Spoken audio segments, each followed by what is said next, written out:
Well, you were missing a few teeth, and that was fun. The Detroit Lions fall 27-13, really was 27-6 as Isaac Tesla made a miraculous grab to get his first regular season NFL touchdown. But the Detroit Lions lose 27-13 to the Green Bay Packers and drop a game in Lambeau for the first time since the 2020 in 3 years. I know we beat them to put them out of the playoffs in 2022, 2023, we got the victory, and in 2024, we beat them at their place in the rain. Lambeau was quite the experience. The seats are really, really uncomfortable. The atmosphere started to pick up, and I got to hear the stupid Go Pack Go in person. It's even dumber in person than it is on TV. But shout out to the pleasant Packer fans that I was sitting next to, and shout out to the big homie that got the ticket and gave me the ticket as well.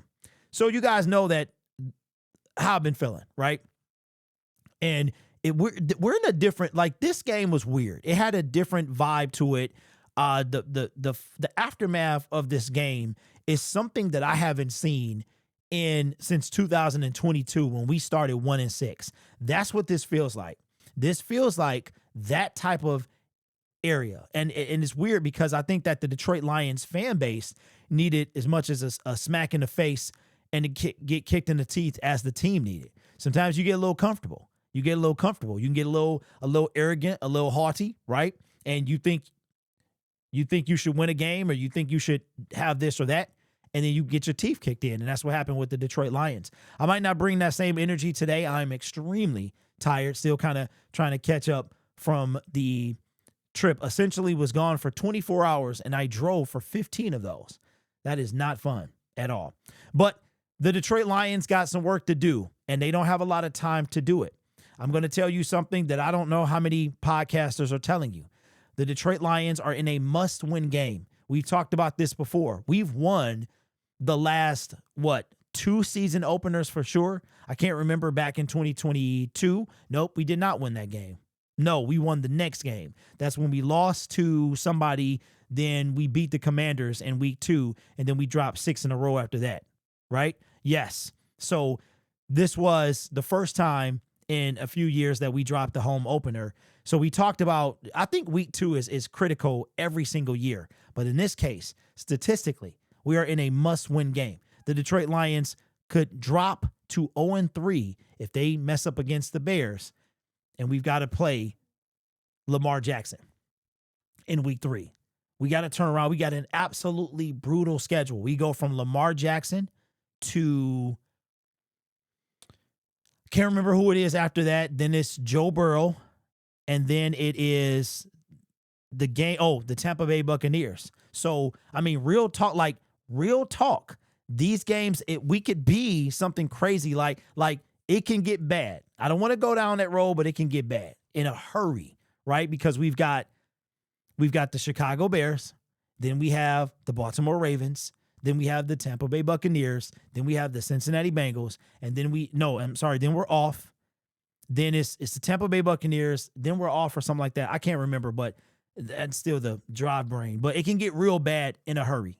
And the Detroit Lions are in a must-win game. The difference between potentially going into week 3 0-2 and 1-1, like your whole season is on the line.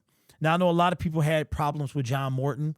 I don't have as many as you think that I should have. I mean, the play calling was terrible. It was something that we're not used to seeing. Jahmyr Gibbs set a record for double-digit catches and least amount of yards. It was a pathetic showing, but I also know that this was his first time calling a game for us, right? You're going to have some bruises. You're going to have some bumps.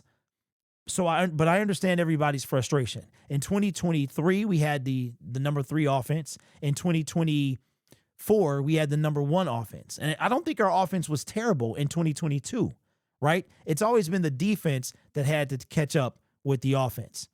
I'm still on the defense. Don't get me wrong. The offense has some work to do. Remember in 2022, what happened? We fired Anthony Lynn, wind up demoting him. Dan Campbell took over play calling, and then we kind of came alive shortly thereafter that. Who knows? If Dan Campbell said in his press conference today, that basically the first 4 weeks is preseason for his team. You really don't know what your team is looking like until October, until week 5. So we got to give Johnny Morton that same amount of time. The problem is we could be any variation of 1-3, 2-2, 3-1, right? We could be any one of those. 2-2 would be okay. 3-1 outstanding, right? Didn't skip a beat. Not really tripping on the offense. I got to get a brother time. You know where my problem is. And it's going to be there. It's going to be there. When you look at the yards that the Detroit Lions accumulated, it was tough at first. Like we had one, I knew it was going to be a problem when we had 1 yard. We had 1 yard through like a quarter. It was something we're not used to seeing that. But I'm still going to give him a break because we're used to this high-powered offense and we, killing fools. So we got a new guy taking over. I can't come at him like that. I'm going to give him time. But I saw what you saw, but I'm going to show you something. Check this out. So let's take a look at ESPN and see just, again, I'm going to stay on the defense because you don't need a number 1 offense to win a Super Bowl, but you need a top 10 defense to win the Super Bowl. And we still don't have it. We still do not have it. The defense was abysmal yesterday. And there's a couple other things too. Yesterday was just so many.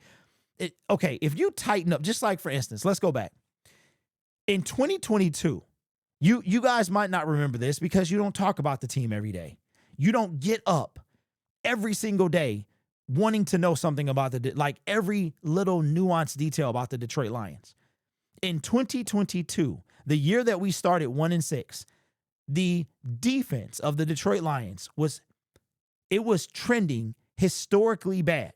They were, according to ESPN and their stats, they were trending those first 7 games to give up the most points on defense in NFL history. That's what they were trending. They turned it around in the second half of the season, made it respectable. But because they had such a horrible start, they wound up, it was still bad. Like they had a second better. The last 10 games were better than the first 7. But because they were so bad in those first 7, it made the last 10 were unable to make. When we went 8-2, it couldn't make a big enough impact. All right.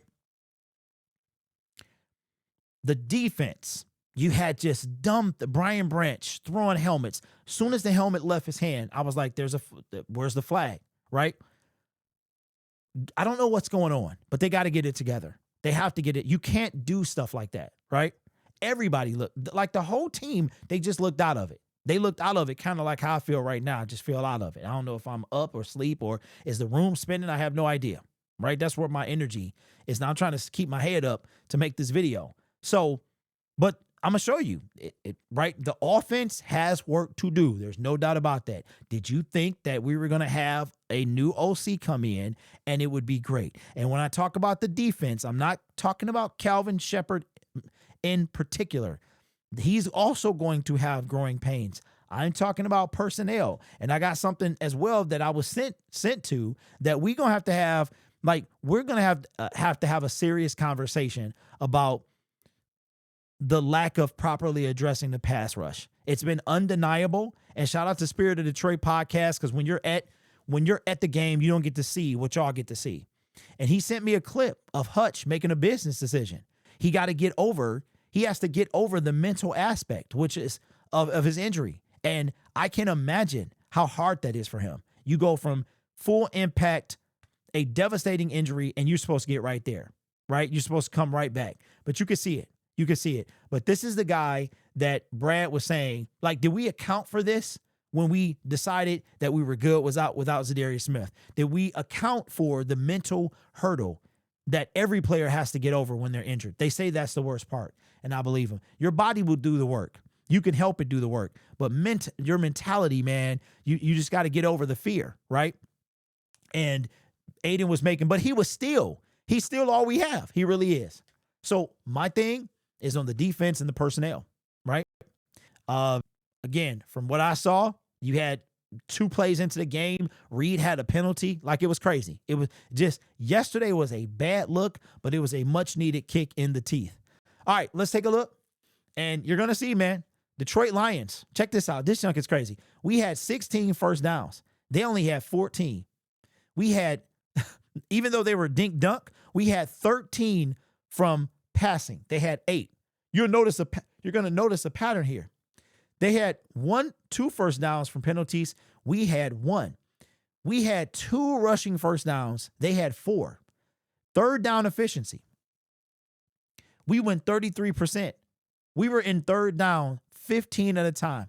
15 times. We didn't get our first third down conversion until well into the game. Yesterday just had a really bad start. It just felt like it was something in the air. You could tell it was going to be a bad day. They went 4 for 10. They went 40%.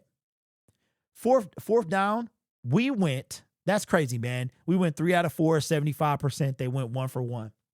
Total plays, even though look at this. We ran 18 more plays. 18 more plays to their 47. We only trailed them in yards after all was said and done. That's why I'm not really tripping on the offense. It is some things I would want to see, like stretch out the field, but then you have to have the O-line protecting. There's also another viral clip going around, screenshot of Ratledge blocking a ghost, right? Just completely missing his assignment. And there's a Green Bay defender barreling right down, wide open, parting the Red Seas, right? That stuff. So look at this, but 18 more plays. We had 20 less yards. Total drives, 9. Yards per play, 3.8 to 5.7. We had more passing yards than them. And this is even with dink dunk. Jared Goff was 30. They had 188. Jared Goff had essentially 7 incompletions and an interception. Jordan Love only had to throw the ball 22 times. 22 times. I'm looking at it and it's still trying to sink in. Yards per play, per pass, 4.7 to 8.5. And see, this is why listen. I'm trying not to get loud.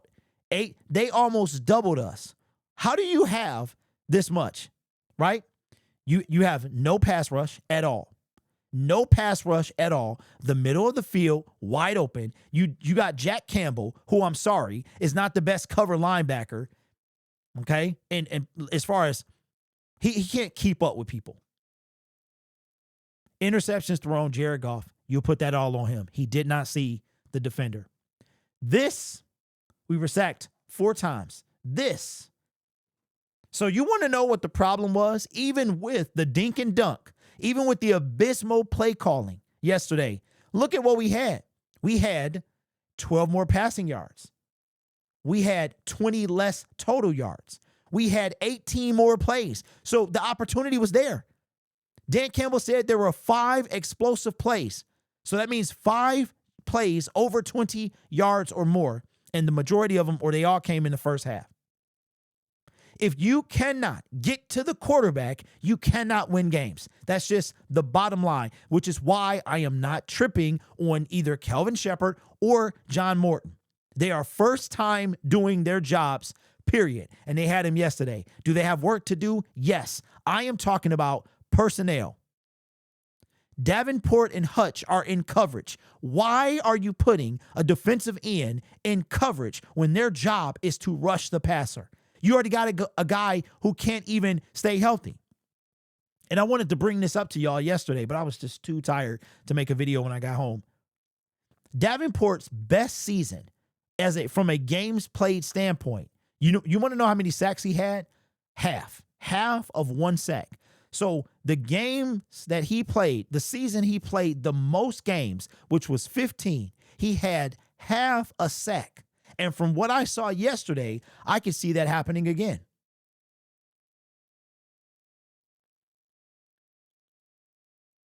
Four sacks to 0. Now, 1 you could say was a garbage time sack. But 1 is more than that. Garbage time sack is more than we had. Rushing yards, they had 78 to our 46. You got the best 1-2 punch in the NFL, and that's all you can come up with. Difficult to do when you got a first-time OC and your offensive line is missing assignments. Rushing attempts, 22 to 25. Yards per rush, 2.1 to 3.1. and you also can't score. And that's why I'm not tripping, because if you look at the numbers, it's not as bad as it looked yesterday. It's really not. We went 25% in the red zone. If you cannot A, sack the quarterback, or B, score in the red zone, you won't win games. You will not win games. Right? Penalties, 7. Mental errors, mistakes to their 4. And turnovers, 1. Time of possession. Look at this. We had the ball 10 minutes longer than them. So this is why, again, I understand your frustration about the play calling. I get it, about the offense. We are used to this. This is what we're used to. We're just used to Jahmyr Gibbs cooking folks, Jamison Williams down the field, Amon-Ra St. Brown having 4 targets or whatever, you know what I'm saying, having 10 targets a game. What did y'all really think that was going to happen yesterday? That, I don't know about y'all, but I didn't think we was doing all of this stuff.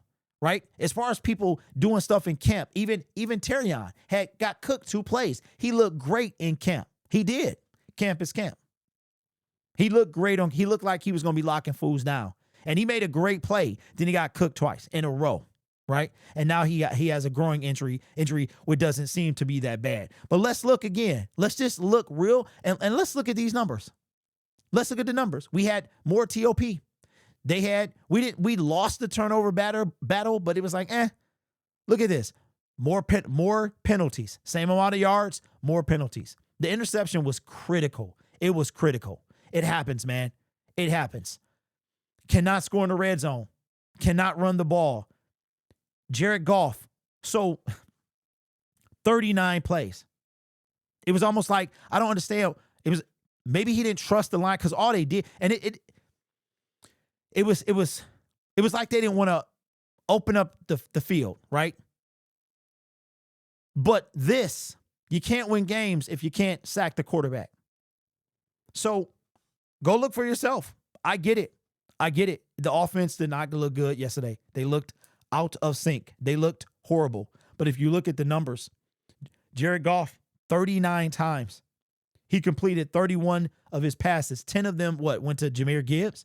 David Montgomery had a bunch of catches too. So you have almost half of your receptions are going to running backs. When you have a receiver who just got paid $83 million the night before. Even so, I'm not going to come for John like that. I'm not even blaming the defense on Kelvin Shepherd.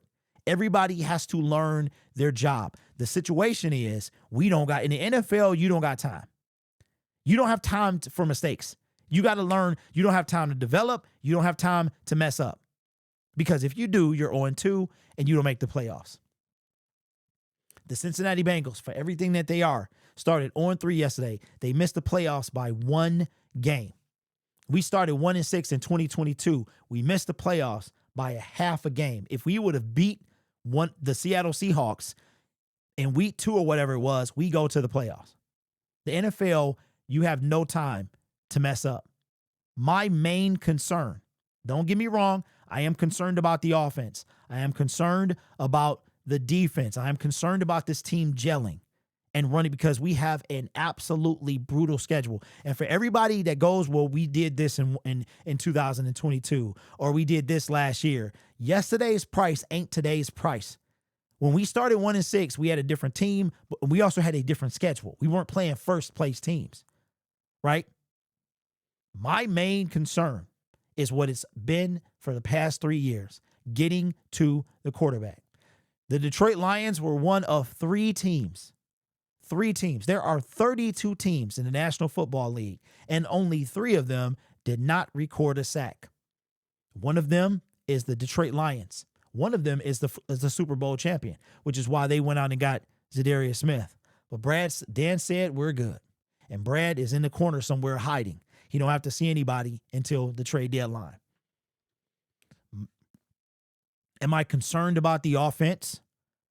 A little. Am I blowing a gasket because it was abysmal yesterday? I'm not. This is my main concern, because it's always been.